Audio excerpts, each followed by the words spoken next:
വെള്ളാപ്പള്ളിയുടെ ആപ്പീസ് പൂട്ടിക്കൊടുത്തു, അല്ലെങ്കിൽ വെള്ളാപ്പള്ളിയുടെ ചീട്ട് കീറി, അല്ലെങ്കിൽ നിയമപരമായി കീറി കൊടുത്തു എന്ന് പറയാം. പല ആളുകൾ, സുകുമാർ അഴീക്കോട് തുടങ്ങി ഇങ്ങോട്ട് സാനുമാഷ്, എന്തിന് ഗോകുലം ഗോപാലൻ, സൗത്ത് ഇന്ത്യൻ വിനോദ്, അങ്ങനെ തുടങ്ങി വലിയ പുലികളൊക്കെ വെള്ളാപ്പള്ളിക്കെതിരെ നിരന്തരം ഘോരഘോരം പ്രക്ഷോഭങ്ങളും അതുപോലെ തന്നെ അഴിമതി ആരോപണങ്ങളും ഒക്കെ ഉന്നയിച്ചിരുന്നു. സുകുമാർ അഴീക്കോടിനെ വെള്ളാപ്പള്ളിയുടെ ആളുകൾ തിരുവനന്തപുരത്തെ പഴയ ഗാന്ധി പാർക്കിൽ വെച്ച് മുട്ട എറിഞ്ഞിട്ടുണ്ട്.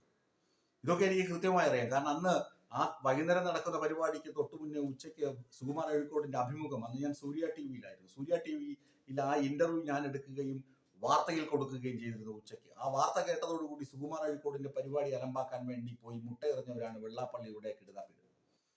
അങ്ങനെ വെള്ളാപ്പള്ളി സുകുമാർ അഴീക്കോടിനെ ഒതുക്കി. പിന്നെ സാനുമാഷൊക്കെ, യശസ്വരനായ സാനുമാഷൊക്കെ ദീർഘകാലം വെള്ളാപ്പള്ളിക്കെതിരെ പോരാട്ടം നടത്തി. അങ്ങനെ സാനുമാഷ് ഉൾപ്പെടെയുള്ള ആളുകൾ കൊടുത്ത ഒരു 5ഓളം ഹർജികളാണ് ഹൈക്കോടതി സിംഗിൾ ബെഞ്ച് പരിഗണിക്കുകയും അതിന്റെ വാദപ്രതിവാദങ്ങൾ നീണ്ടുപോവുകയും ചെയ്തു.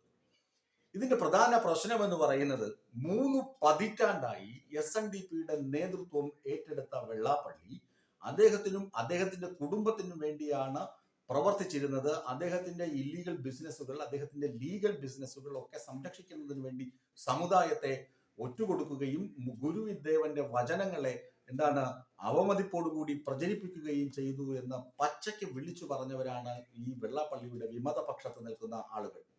ഗുരുദേവൻ SNDP യോഗം സ്ഥാപിച്ചത് എന്തിനു വേണ്ടിയാണ്? ഗുരുദേവൻ SNDP യോഗം സ്ഥാപിച്ച് കുമാരനാശാൻ ഉൾപ്പെടെയുള്ള ആളുകൾ അതിലെ ചുമതലക്കാരായി വന്നത് എന്തിനാണ് എന്ന് വ്യക്തമായി അറിയാവുന്നവരാണ് വിമതപക്ഷത്ത് നിൽക്കുന്ന മിക്ക ആളുകൾ. എന്നാൽ വെള്ളാപ്പള്ളി ഈ ഗുരുദേവന്റെ വാക്കുകളെ, മദ്യം ഉപയോഗിക്കരുത്, വിൽക്കരുത്, ഉണ്ടാക്കരുത് എന്നൊക്കെ പറഞ്ഞ ഗുരുദേവന്റെ വാക്കുകളെ പോലും വിറ്റ് മദ്യ കച്ചവടം, അങ്ങനെ ഇല്ലാത്ത ബിസിനസ് ഒന്നുമില്ല. അങ്ങനെ വെള്ളാപ്പള്ളിയെ സ്വാമികൾ, ശാശ്വതികാനന്ദ സ്വാമികളൊക്കെ നേരിട്ട് വിളിച്ച്, VS അച്യുതാനന്ദനും ശാശ്വതികാനന്ദ സ്വാമിയൊക്കെ നേരിട്ട് വിളിച്ച് ജനറൽ സെക്രട്ടറി ആക്കി എന്നാണ് വെള്ളാപ്പള്ളി പറഞ്ഞ് നടക്കുന്നത്. എന്നാൽ അങ്ങനെ തനിക്ക് ഇഷ്ടമില്ലാത്ത സ്ഥാനത്ത് ഈ 3 പതിറ്റാണ്ടിലധികം ഇങ്ങനെ അമർന്നിരിക്കുക എന്ന് പറയുന്നത് ഒരു അപാര തൊലിക്കെട്ട് കൂടിയാണ്. പിന്നെ അദ്ദേഹം മോശപ്പെട്ട രീതിയിലല്ല, എന്ത് വന്നാലും, ഏത് കൊലകൊമ്പൻ വന്നാലും പിടിച്ചു നിൽക്കാൻ പറ്റുന്ന ആംബിയർ, കരുത്ത് വെള്ളാപ്പള്ളിക്ക് ഉണ്ടായിരുന്നു. അത് സമ്മതിച്ചു കൊടുക്കണം. എല്ലാ കാര്യത്തിലും അഭിപ്രായം പറയുകയും ചെയ്യും. രാഷ്ട്രീയ നേതാക്കളെ വളർത്താനും തളർത്താനും ഇതുപോലെ ഇടപെട്ട വേറൊരു നേതാവും കാണുകയില്ല. അങ്ങനെ വെള്ളാപ്പള്ളി സമൂഹത്തിൽ ഒരുപാട് ചർച്ചകൾക്കും വഴി തുറന്നിട്ടുണ്ട്. എന്താണ് ഈ കേസിന് ആധാരം എന്ന് പറഞ്ഞാൽ 2006 മുതൽ 2009 വരെ ഇത് കമ്പനി ആക്ട് അനുസരിച്ചാണ് പ്രവർത്തിക്കുന്നത് SNDP യോഗം. അപ്പോൾ കമ്പനി ആക്ട് അനുസരിച്ചാണെങ്കിൽ അതിന്റെ വരവ് ചിലവ് കണക്കുകൾ രജിസ്ട്രാർ ഓഫ് കമ്പനി ആ ഉദ്യോഗസ്ഥനെ ഈ കണക്കുകൾ കാണിക്കണം.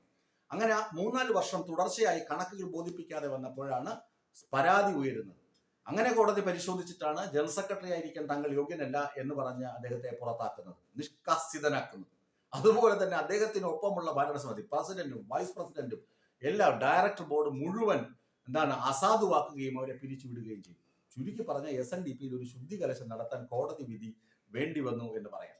വെള്ളാപ്പള്ളി ഇതിനെതിരെ അപ്പീലൊക്കെ പോകുമായിരിക്കും. കാരണം ഇതിനൊക്കെ മേലെയും കോടതികളുണ്ടല്ലോ, അപ്പീലൊക്കെ പോകുമായിരിക്കും. പക്ഷെ ഈ വിധി കനത്ത തിരിച്ചടിയാണ്, സമുദായ അംഗങ്ങൾക്ക് തന്നെ ഉള്ള ഒരു തിരിച്ചറിവിനുള്ള അവസരം കൂടിയാണ് എന്ന് സ്ഥാപിച്ചെടുക്കാനുള്ള സാധ്യതകൾ വളരെ വളരെ കൂടുതലാണ്. അങ്ങനെ വെള്ളാപ്പള്ളിക്ക് അധികാരമൊക്കെ പോയി. ഇനി വെള്ളാപ്പള്ളി മതസ്പർദ്ധ വളർത്താൻ വേണ്ടിയും വർഗീയത പറയാൻ വേണ്ടിയും ഒക്കെ വേദികൾ ഉപയോഗിക്കുന്ന വിമർശനമൊക്കെ ഇനി പറയുമ്പോൾ ആ സമുദായത്തിന് ഇനി പ്രശ്നമൊന്നുമില്ല. കാരണം സമുദായത്തിന് ജനറൽ സെക്രട്ടറി പദവിയിൽ നിന്ന് വെള്ളാപ്പള്ളിയെ കോടതി തൂക്കി പുറത്തു കളഞ്ഞു.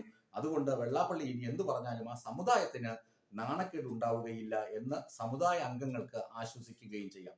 വെള്ളാപ്പള്ളിയെ പുറത്താക്കാനും വെള്ളാപ്പള്ളിയുടെ അഴിമതികൾ ചൂണ്ടിക്കാണിക്കാനും മുന്നിട്ട് നിന്ന് ആളുകൾക്ക്, വിമത പക്ഷത്തിന് മേൽക്കൈ ഇനിയെങ്കിലും ഇലക്ഷനിലൂടെയൊക്കെ ഉണ്ടാകുമെന്ന് നമുക്ക് ന്യായമായും പ്രതീക്ഷിക്കുകയും ചെയ്യാം.